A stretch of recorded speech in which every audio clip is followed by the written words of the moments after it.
또 질문 있습니다. 들고 있습니다. 들고 있습니다. 예, 저 가운데 계신 분. 네. 이제 4개 남았습니다. 네, 강연 너무 잘 들었습니다. 네.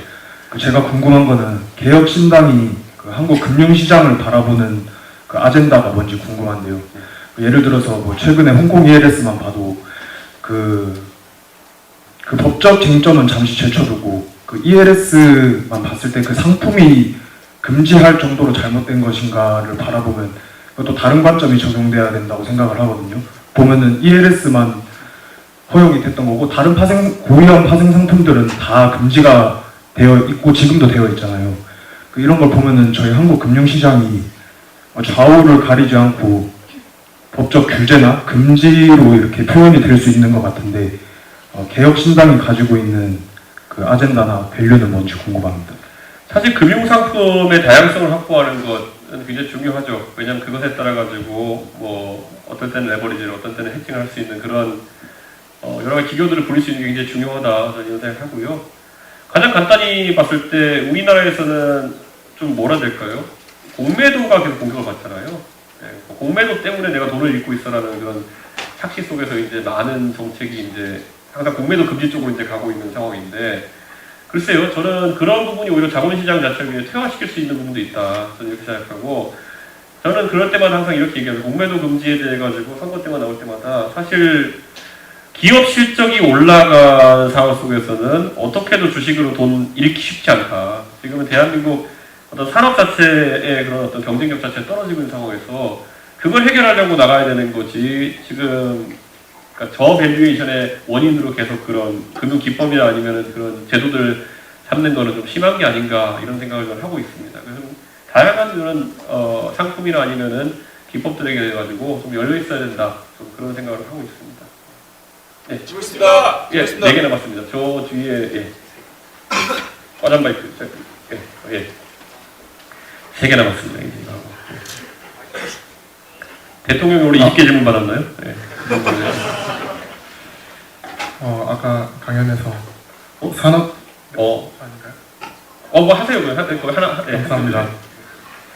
아까 강연에서 산업화는 더 이상 보수 정당의 주요 가치가 아니라고 하셨던 것 같은데, 네. 그렇다면 지금 시대의 진정한 보수의 가치는 무엇이 되어야 하고, 그리고 어떤 정치인이 제일 보수의 가치를 잘 이행하는지 한 분 뽑아주실 수 있으신지.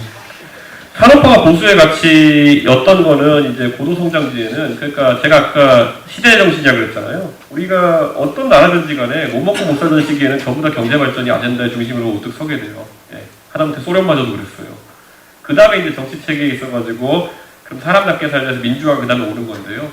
그 다음에 지금 이제 그럼 우리에게 굉장한 화두가 무엇일까를 보자면은, 저는 공정의 문제도 한번 나오긴 했지만은 결국 사회 제도에 대한 여러 가지 개혁이 이제 중심에 서지 않을까라는 생각을 해요. 저는 그래서 그런 부분에 있어서 보수가 좀 아이디어들이 많아졌으면 좋겠다. 저도 오늘 제 버전의 아이디어들 많이 낸 거거든요. 근데 적어도 지금 현존하는 정치인들 중에 보면은 이런 것들을 논제를 던지거나 아니면 이런 분들이 많지는 않아요. 다들 정치 평론은 즐기죠. 저도 평소에는 이런 거 안 물어보니까 제가 정치 평론만 하잖아요. 그래서 뭐 점쟁이 물어도 아니고 윤석열의 미래는 어떻습니까? 불투명합니다. 뭐 이런 거 맨날 하고 있어야 되잖아요. 근데 적어도 우리가 항상 사회과학을 다룰 때 있어가지고는 기본이 돼야 되는 게 뭐냐면 가설을 세우고 검증하는 것이 반복돼야 되는 겁니다. 적어도 근데 저는 가설이 있는 정치인들을 좀 좋아합니다. 내가 집권하면 이렇게 해보겠다. 내가 정치적으로 이걸 한번 해보겠다. 저는 그래서 이재명 대표랑 정치적으로는 뭐 별로 좋을 사이 아니지만은, 이재명 대표라는 사람이 성남시장이나 경기도지사 하면서 세웠던 복지의 모델 가설들 같은 경우에는 저는 나쁘지 않게 봅니다. 예, 어쨌든 시도를 해봤고, 그 중에 지속 가능한 것도 있고, 지속 가능하지 않은 것도 있고, 그 중에 좋은 것들 남기면 되는 거고, 안 좋은 건 버리면 되는 것이고. 근데 지금 보수인 정치인 중에 그런 거 하는 사람 없습니다, 그거는. 예. 때 되면 너무 쉬운 방법이 있잖아요. 내가 진짜 보수야 이렇게 하면서 이제 하는 것들. 예, 이준석은 좌파고, 이준석이 좌파라고 믿는 민주당 지지 아무도 없어요. 그런데 보수에서 봤을 때는 이준석은 좌파고 민주당 프락치고 부정선거를 옹호하고 뭐. 그러니까 저는 안타깝게도 제가 보수의 정치인들 많이 알고 있지만은 적어도 그런 측면에서 가설을 세워서 검증하는 식의 정치를 하는 분은 없다. 예, 오히려 음모론에 의존해가지고 그냥 자기 지위를 유지하는 방법은 잘 알고 있는 분들이 많죠. 저는 그렇게 좀 안타깝게 평하고 있습니다. 네, 3분 남았습니다. 지금있습니다. 예, 아까 저기 마이크 잡으시면 돼요. 네, 저 인터넷에 요즘 발달하면서 사람들이 이제 당대표님이 그런 민감한 주제를 꺼냈을 때 혐오로 몰리신 것처럼 센 표현 같은 데 좀 꽂히게 만들고, 특히 저희 아버지 세대 이상부터처럼 인터넷이 익숙하지 않은 세대는 그런 것에 선동되기가 더 쉬워진 것 같은데요. 이런 식으로 좀 프레임하고 하는 것에 대해서 어떻게 대처하실 생각이 있습니까? 제가 항상 말씀드리지만 동탄맘들이 저를 만나보면 다 좋아하잖아요. 예, 그런 식으로 이제 사실 그거는 해결이 될 수 있다 이렇게 생각하고요. 이 생각을 합니다. 저는 제가 했다는 것 중에서 제가 뭐 구체적으로 어떤 싸가지 없는 행동을 이렇게 많이 했는지 모르겠지만은 노무현 대통령처럼 명패를 집어던지고 이러진 않았거든요. 예. 그런데 그게 지금의 저를 제일 싫어하는 세대인 40대, 50대 아저씨들 입장에서는 그들이 20대 있을 때는 노무현을 찍은 이유였고, 지금 들어가서 그때 유시민을 좋아했던 이유였고, 지금 와서 이준석을 싫어하는 이유가 됐다는 거는 본질적으로 뭔가 저도 이해하기 어려운 부분이 있긴 합니다. 그런데 저는 어쨌든 이런 것은 장기적인 관점에서 풀어나가는 것이고, 개인이 제 감내해가면서 한번 뚫어내보고 싶은 겁니다. 제가 봤을 때는. 노무현 대통령도 그 당시에는 굉장히 많은 비판을, 대통령 하실 때 스타일이나 그런 스타일들이 비판받으신 적이 있지만은 돌아가시고 나가지고는 지나고 나니까 그런 대통령 없었다 이런 평가를 받으시잖아요. 그래서 정치인의 평가라는 것은 결코 단기적으로 우리가 일희일비해서는 안 된다. 저는 그런 생각하고 정치해 나가려고 합니다. 예. 지금있습니다. 지금있습니다. 예, 저 뒤에 책 들고 계신 분. 예. 그래서 거금을 투자하셨는데 제가. 동탄 지역 현안에 대해서 하나 질문하고 싶습니다. 동탄 사세요? 전 동탄 살진 않는데 예.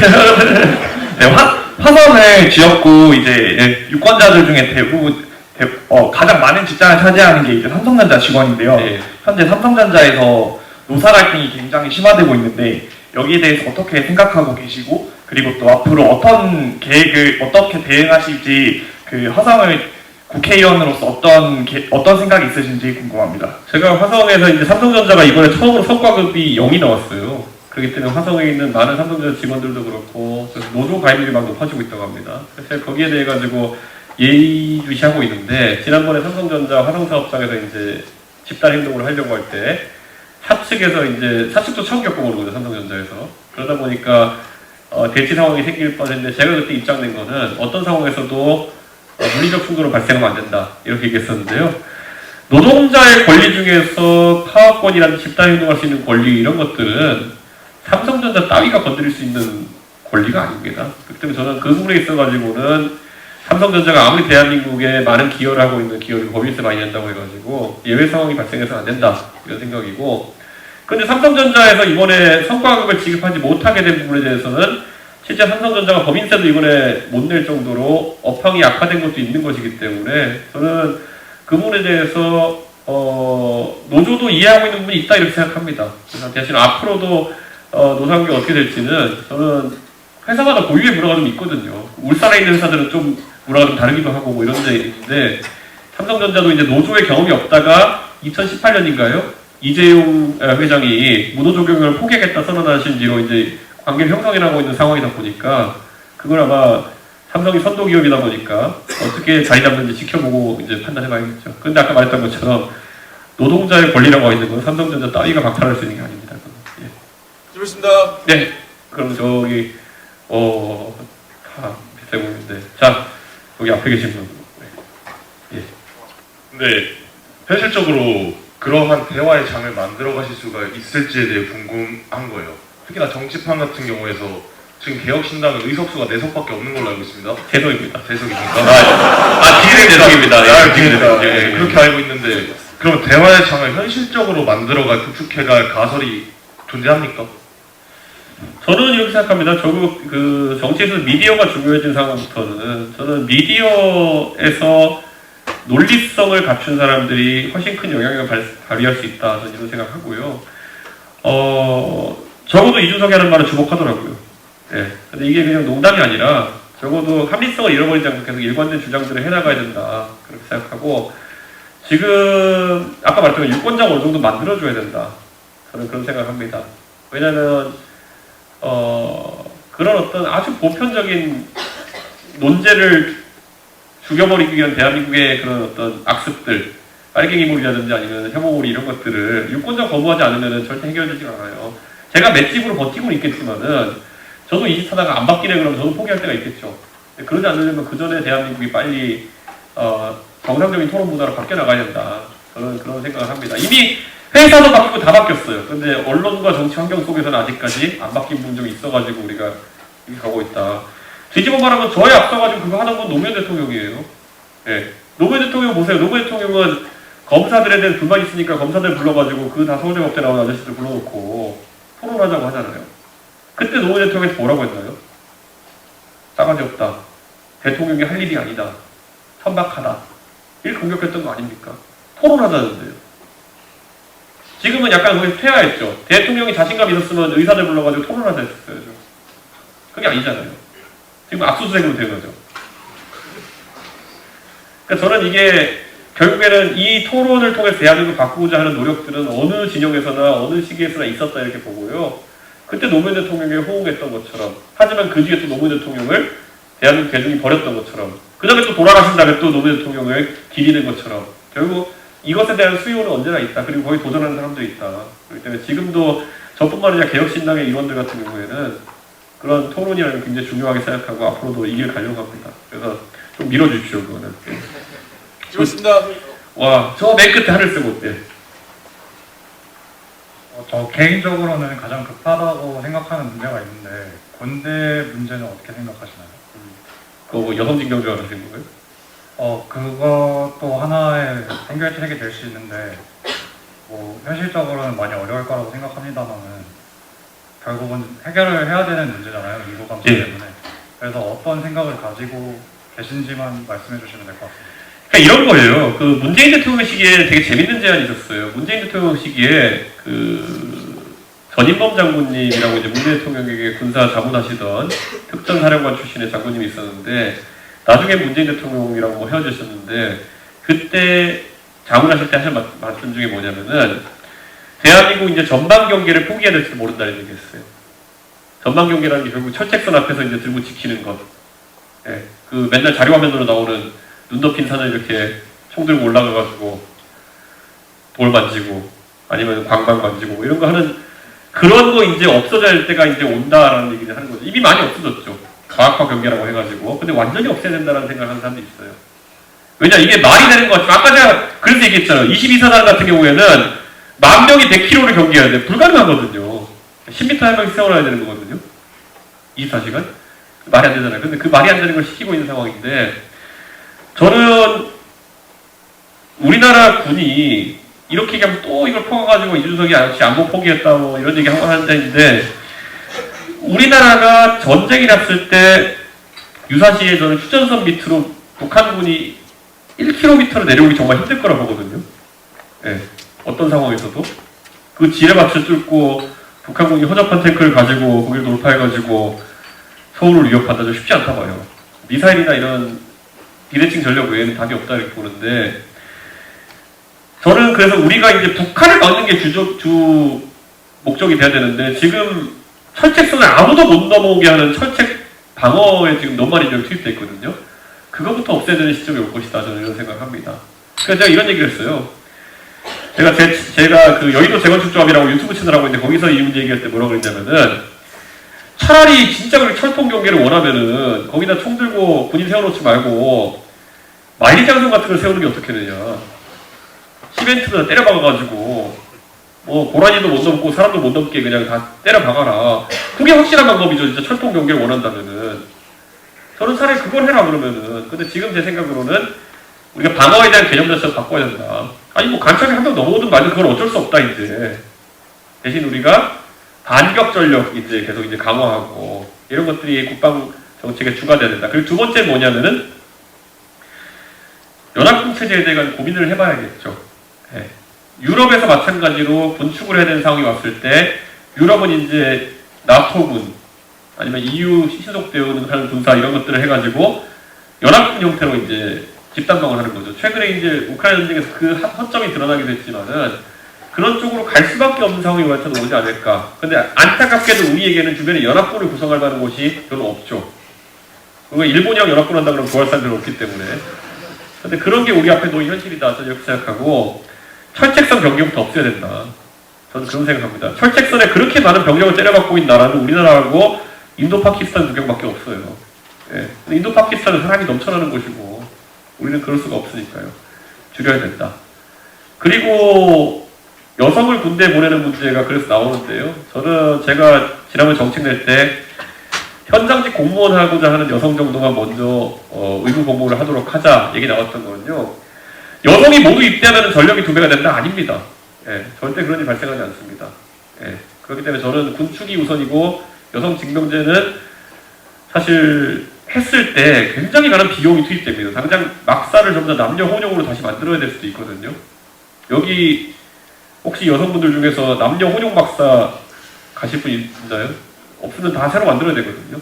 그래서 저는 뭐 그런 부분까지 생각했을 때 과연 그게 합리적인 생각이냐에 대해서 고민하는데 이걸 또 인터넷에 보면 역시 이준석이는 여성 징병제 반대하는 놈이다 찍으면 안 된다 또 이러고 했는데요. 아 그럼 여성 징병제 찬성하는 당 찍으면 돼요. 예. 그런 당이 현실에 존재하지 않으니까 맨날 소나무당 이런 거 쫓아다니지. 예. 그런 정상적이지 않은 그런 주장하는 데 쫓아다니려면은 근데 그게 참 정치인들을 괴롭게 만드는 거예요 보면은. 예. 키보드로 이렇게 막 욕하는 건 쉬운데 그걸 정책으로 만들어가지고 이렇게 가려고 그러면은 정말 어려운데. 예. 원래 대한민국 축구 경기도 보면은 국가대표 이렇게 앞에 놓고 우리가 맨날 모니터로 욕하잖아요. 아니 저걸 절로 차야 되는데 왜 이로 차냐면 저런 놈 국가대표 뽑으면 안 된다 이런 얘기 하고. 예. 실제 정치에서도 그런 일이 많이 일어납니다. 예. 또 혹시 질문 있으신가요? 질문 있습니다. 예. 예.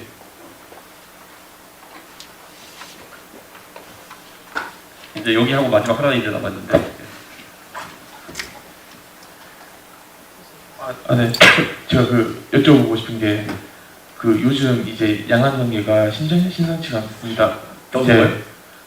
네? 양안 관계? 네, 중국 대만 관계가 예. 심상치 않습니다. 예. 이제 모두들 다 그렇게 생각했지만 무력 충돌이 발생하지 않았으면 좋겠는데, 예. 만약에 발생하게 된다면 우리 이제 대한민국이 이제 갖춰야 될 자세가 무엇인지 궁금합니다. 이제 적극적으로 이제 개입을 해야 될지 아니면은 이제 제1야당 대표님처럼 그냥 중국한테 실시해 대만한테 실시해야 될지 그거에 대해서 좀 여쭈고 싶습니다. 저는 우크라이나 전쟁 같은 경우에도 사실 우리나라랑 우크라이나 무슨 관계가 있습니까? 근데 우크라이나 전쟁이 있어가지고 침략자와 침략당하는 쪽은 명확하게 구분됐거든요. 저는 대한민국이 이제 철학적으로 이런 상황에서 항상 견디어야 될 거는 우리도 보면 예전에 6.25 전쟁에 있어가지고 우리가 침략을 당한 쪽이었기 때문에 국제사회가 우리를 도우러 왔던 겁니다. 그런 것처럼 우리도 침략을 당하는 쪽이 어디냐에 따라 가지고 우리가 그 우호와 지지의 방향을 정해야 되는 게 아닌가 그런 생각하고 제 생각에 대만이 중국을 침략할 가능성은 그렇게 많지 않아 보입니다.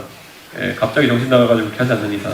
그러니까 저는 만약에 중국이 무력으로서 이걸 우리가 외교적으로 이렇게 표현하죠. 무력에 의한 대만 해협의 상태 변경이 있을 시에는 우리는 그 상태 변경을 한 쪽을 강하게 규탄한다. 그에 따른 후속 조치를 취한다 이렇게 돼 있거든요. 후속 조치가 뭔지는 우리도 미리 얘기할 필요가 없는 게 걔네가 뭐 중국이 미사일을 쏠지 아니면 뭐 가서 해군 함정이 포를 쏠지 뭘 할지 모르니까 원래 비례 대응을 해야 되는 거니까 아직 우리는 얘기할 게 없지만 침략 당한 쪽을 당연히 도와야죠. 예. 또 혹시 지금 마지막 예. 그러면은 진짜 헷갈리네 이렇게 되니까 예. 저 맨 뒤에 하얀색 옷 입고 예. 예.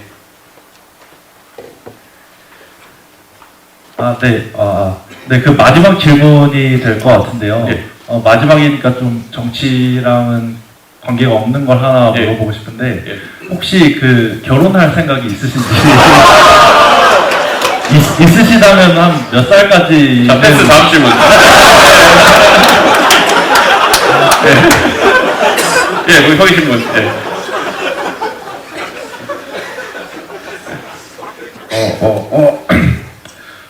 우리나라가 곧 축소 사회로 될 것이다라고 말씀해 주셨는데요. 저도 현 상태가 유지된다면 당연히 그렇게 될 것이라고 생각합니다. 근데 아직 우리나라에게는 38선 위쪽에 빨갱이 친구들이 있기 때문에 만약에 그 친구들과 통일을 함으로써 어떤 현상이 변경될 수 있다라는 그런 가능성이 있다면 우리나라는 통일을 추구하는 게 맞는 걸까요? 아니면은 그냥 축소된 사회를 버텨나가는 방법을 고민하는 게 좋을지 대표님의 의견을 듣고 싶습니다. 통일이 된다면 어떻게 될까 생각해 본 적이 있으신지 모르겠지만요. 북한의 노동력은 통일이 되는 시점에서는 거의 쓸모가 없는 노동력일 가능성이 높습니다. 왜냐하면 대한민국의 여러 가지 사회 제도나 아니면은 흔히 말하는 자본주의 자체에 적응하지 못한 상태에서 이제 노동력이 결합하게 되면은 첫 번째는 이런 일이 생기겠죠. 먼저 우선 저임금 노동자로 편입되겠죠. 그런데 여기서 아까 말했던 것처럼 남녀 성비가 차이가 나기 때문에 그러면 가장 먼저 여성이 결혼으로 사회 참여를 시작합니다. 이게 어디서 나타났냐면은 동독과 서독이 통일됐을 때 동베를린과 서베를린에서 통계가 나왔었는데 동독 여성의 상당수가 결혼 이주를 합니다.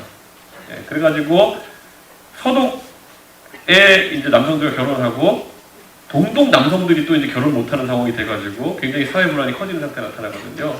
그래서 아까 인구 문제로 얘기하셨는데 아까 성비 문제까지 결합해서 생각하면은 굉장히 위험한 문제이긴 합니다. 이게 그래서 이제 가장 먼저 그 결혼 이주가 많이 일어날 테고요. 그럼 남성들이 그러면은 교육을 많이 받지 않은 상태에서 편입될 수 있는 노동들이 무엇이냐를 했을 때 그게 이제 군대, 예, 그리고 뭐 그 외에 이제 단순 노동 이런 쪽으로 편입되게 될 텐데요. 굉장히 큰 변화가 생길 겁니다. 그래서 단순히 어떤 부족한 인구를 벌충하는 정도가 아니라 사회 구조 자체가 많이 바뀔 거다 저는 이런 얘기를 하고요. 제가 이제 태용 의원이랑 출장 가다가 한번 그 같이 오랫동안 버스를 타고 가면서 태용 의원이랑 이 논쟁도 한번 해본 적이 있는데 여러분은 북한이 만약 통일되게 되면은 북한의 토지를 어떻게 우리가 다뤄야 된다 생각하세요? 첫 번째 할 수 있는 거는 토지를 막 팔아가지고 통일 비용을 댄다 이렇게 될 수도 있고요. 둘째로는 중국식으로 국가가 소유한 다음에 임대 형식으로 간다. 토지 공개념 같이 이렇게 갈 수도 있는 거고요. 국가 소유 개념 갈 수도 있는 거고. 근데 이런 거 하나하나가 우리가 통일 문제에 있어가지고 그게 준비해야 되는 것이거든요. 왜냐 우리나라에 지금 서울과 지방의 격차라든지 여러 문제, 그 서울에서 부동산가 폭등이 돼가지고 자산 가치의 상승을 일부 서울에 사는 사람들이 향유하는 문제, 그것에 의한 불공정, 이런 것들을 봤을 때 저는 그런 생각했어요. 저는 토지에 대해 가지고 소유권보다는 임차권만을 인정하는 정책이 오를 수도 있겠는데 이런 생각을 하기도 했어요.